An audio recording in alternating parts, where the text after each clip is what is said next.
Okay, we transition, we're in the kitchen. In this video, I'm gonna show you how you can teach your dog to leave a room or to go into a room.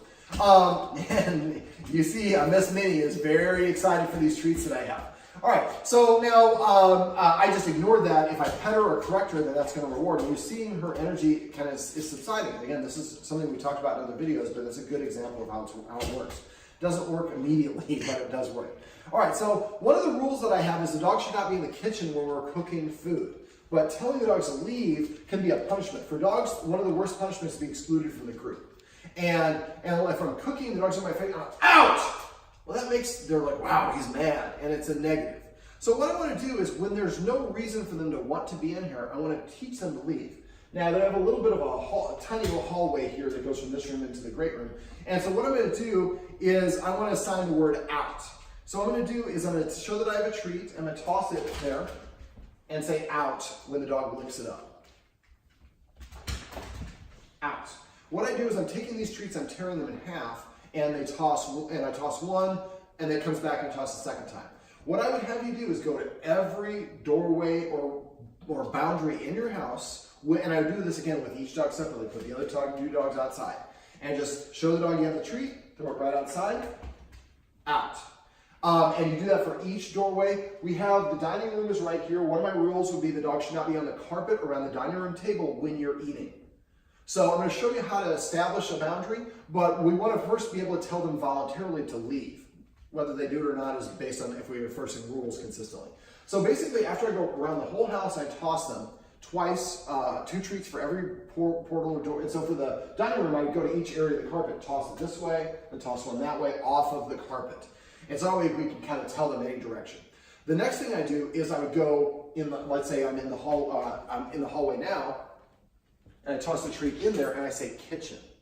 I toss the treat on the carpet there and say dining. I toss it in the, you have a basement?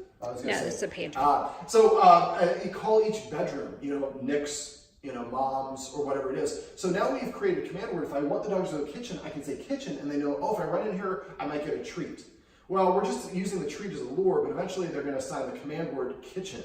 So that way I can communicate to my dogs that if they're being a nuisance to the door, I can say kitchen, and now the dogs know where we want them to go.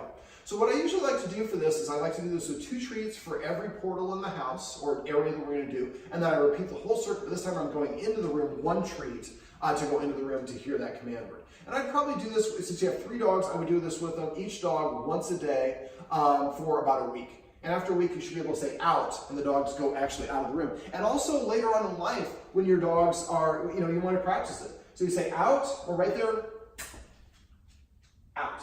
So there, Minnie went out of the room on her own. Now she was just meandering to look to see if there's a treat there, which is a residual. And I went over and I rewarded her for doing that. If you have a child who washes and waxes your car and you don't ever say a word to them about it, they're never going to do it again.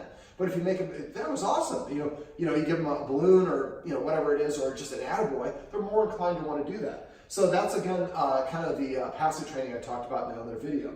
So this is super duper easy, doesn't take a lot of time, and after a while you can take out and all 3 dogs will run out of the room.